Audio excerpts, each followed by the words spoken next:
The Owen's defense happens after the move e4, b6. e4, b6 is this is what we call the Owen's defense. So always, we said whenever they take on this 6th rank, we always have to know that we always take the center with the move d4. So it's a good opportunity for us to take the center and strike and control the center. So the reason for the Owen's defense, as we know, is always to bring out that bishop, and we shall continue the standard move knight to c3. We said we like this knight to c3 before we always commit this knight to f3. That's why we have this knight to c3 always coming out first.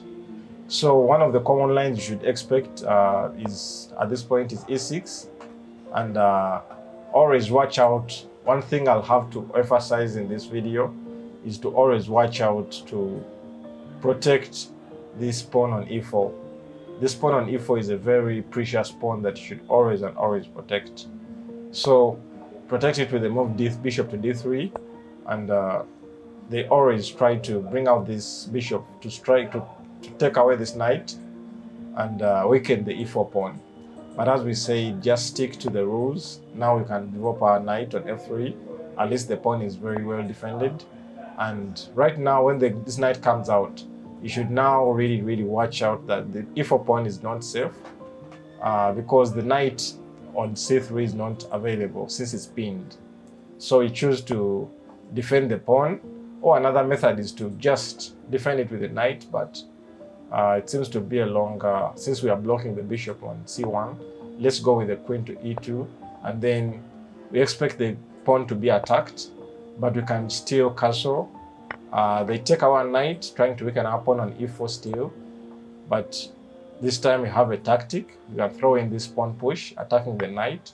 Of course, they exchange the bishop and try to escape.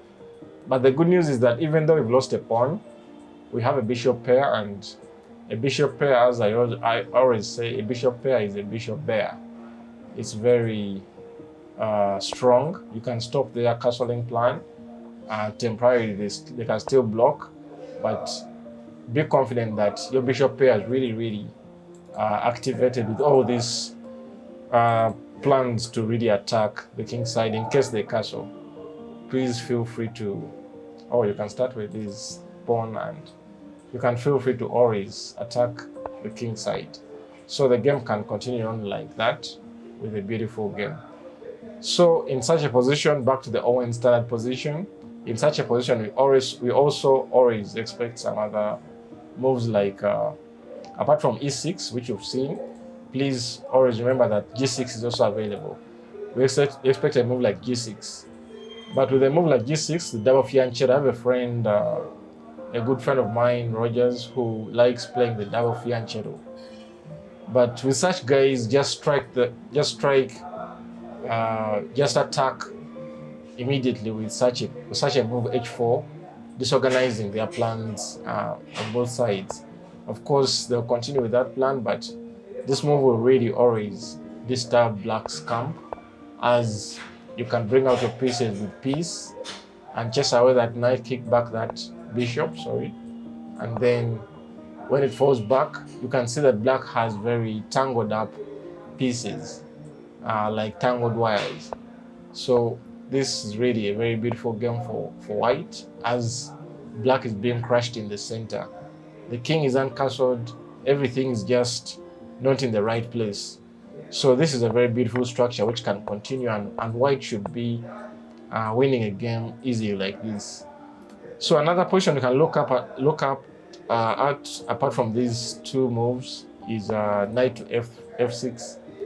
Please, I repeat again and again that in the Owen's defense and such fianchetto moves, you should always watch out the e4 pawn. In bullet games, many people lose these pawns because of the speed at which these pieces attack the e4 pawn. So stick to the standard rules, standard moves: bishop to d3, queen to e2, and everything. At this time, if the center is really free, you can even feel free to bring in this new move, f4, which attacks the center. Remember, stick on developing your pieces. If they take any pawn, at least everything is well defended. And lastly, we can look at this final move. We have looked at all these common moves. Let's look at the final move, which can be played. We saw e6 already. Now it's time to see d6 lastly. So with the move d6, we can just bring out our bishop again, and this time this system reminds me of the reversed hippopotamus, which has all its pawns usually pushed on such a 6 file. But just stick to the golden rule. Everything, just bring out your pieces and develop your pieces properly. Castle early where possible, queen to e2, and with a beautiful time to strike, you can feel free to strike in the center, pawn to e5, and when they take, just feel free to have a beautiful game. Sometimes you don't need to exchange off the knights. You can just bring your knight here, and at this point you can continue with your creative style, how to have your game against the Owen. So that's enough for today, and see you in the next video, and bye.